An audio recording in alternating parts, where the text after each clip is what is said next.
1 2 3 4 5 6 7 8 इतकी धान्य एकत्र केली की एक पारंपरिक पदार्थ तयार होतो। नमस्कार, आऊचा खाऊ या यूट्यूब चॅनलवर मी मेधा तुमच्या सगळ्यांचं मनापासून स्वागत करते। आज मी तुम्हाला दाखवणार आहे मंगळागौरीच्या नैवेद्यासाठी केले जाणारे भाजणीचे वडे। चला तर रेसिपी बघूयात। हे वडे करण्यासाठी मी इथे ह्या वाटीने 3 वाट्या एवढी भाजणी घेतली। मी मोजून काढून ठेवली ती, तुम्हाला वाटी दाखवण्यासाठी हे दाखवते। ह्या वाटीने 3 वाट्या एवढी भाजणी घेतली। आता ह्यातलं तिखट मिठाचं प्रमाण सांगते। हा जो चमचा आहे ज्याला आपण टीस्पून म्हणतो, यानी 3 टीस्पून एवढं मीठ घालणार आहे, म्हणजे एका वाटीला 1 टीस्पून।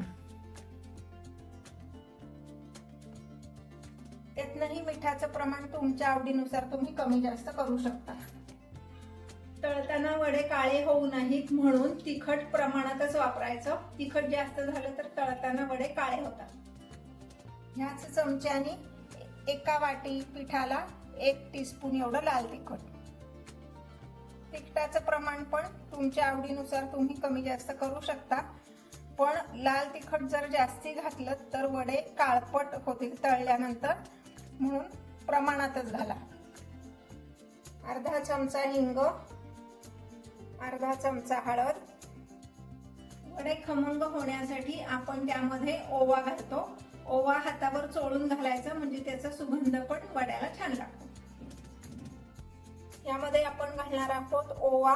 1 टेबलस्पून एवढा ओवा घ्यायचा आहे, असा हातावर घ्यायचा, तो चोळायचा आणि मग यामध्ये घालायचा। ओव्यामुळे काय होतं, पदार्थाची चव छान खमंग येते आणि तो चोळून घातल्यामुळे त्याचा वास पण पदार्थाला छान येतो।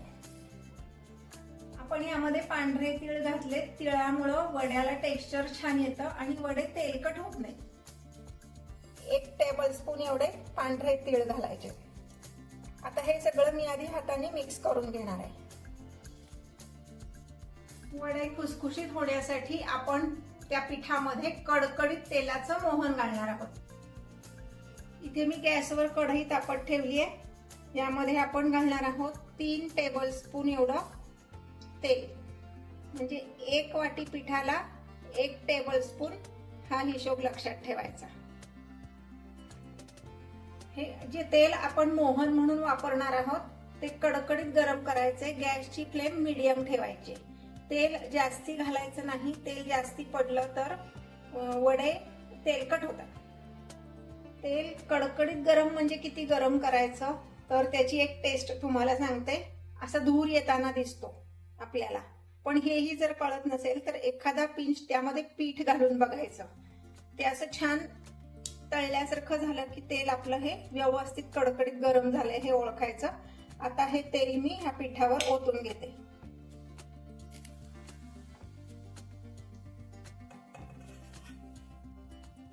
हे गरम तेल सगळं पिठाला व्यवस्थित लावून घ्यायचंय। सुरुवातीला चमच्यानेच हलवायचं आहे, कारण तेल खूप कडकडीत गरम आहे। तसाच हात तुम्ही पिठात घातला तर हात भाजू शकतो, म्हणून आधी चमच्याने सगळीकडे ते तेल लावून घ्यायचंय।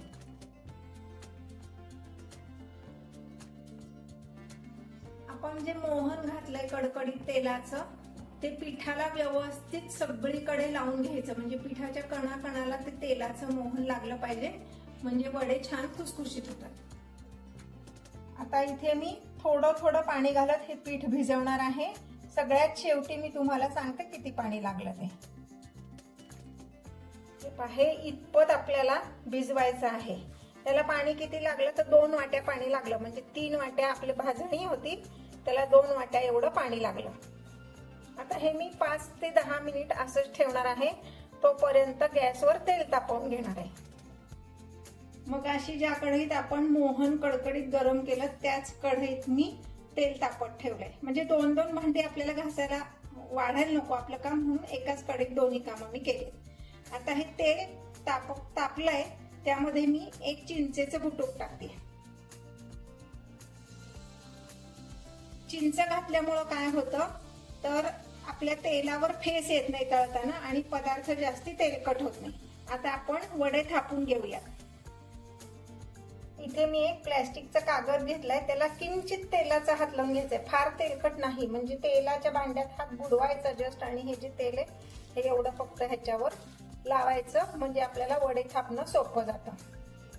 असा छोटा गोळा घ्यायचा, म्हणजे जेवढा आपण पुरीला घेतो तेवढाच. पीठ पुन्हा एकदा व्यवस्थित मळून घेतलंय मी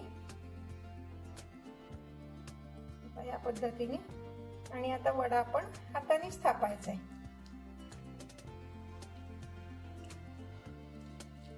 फार जाड नाही आणि फार पातळ नाही असा हा आपण वडा थापणार आहोत. 2-4 वडे थापून घेते, म्हणजे मग आपल्याला तळायला पटकन बरं पडेल. आता तेलामध्ये जी चिंच घातली ही काढून टाकणार आहोत आपण. आता वडे तळताना काय करायचंय, वड्याला मध्ये थोडंसं बोटाने असं होल करायचंय.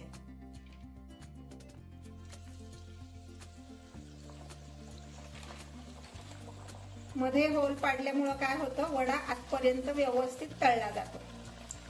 सुरुवातीला तेल तापेपर्यंत गॅस बारीक ठेवायचा, आणि एकदा त्यामध्ये वडे घातले की मोठ्या गॅसवर म्हणजे मीडियम फ्लेमवर वडे आपण तळून घ्यायचे, म्हणजे मग ते तेलकट होत नाही. हे पहा, इथे वड्याचा रंग बदललेला आहे आणि ते कडेने जे बुडबुडे येतात ते अगदी कमी झालेले आहेत, म्हणजे हे आपले वडे व्यवस्थित तळून झालेत. आता मी हे एका चाळणीत काढून घेते आणि याच पद्धतीने बाकीचे सगळे वडे तळून घेते. हे पहा, हे आपले भाजणीचे वडे सर्विंग साठी तयार आहेत. नुसते खाणार असाल तर दह्याबरोबर सर्व करा, पण जर मंगळागौरीच्या नैवेद्याला वाढणार असाल तर मुगाच्या डाळीची खिचडी, कढी, मटकीची उसळ, चटणी आणि हे वडे असा सगळा नैवेद्य मंगळागौरीसाठी असतो.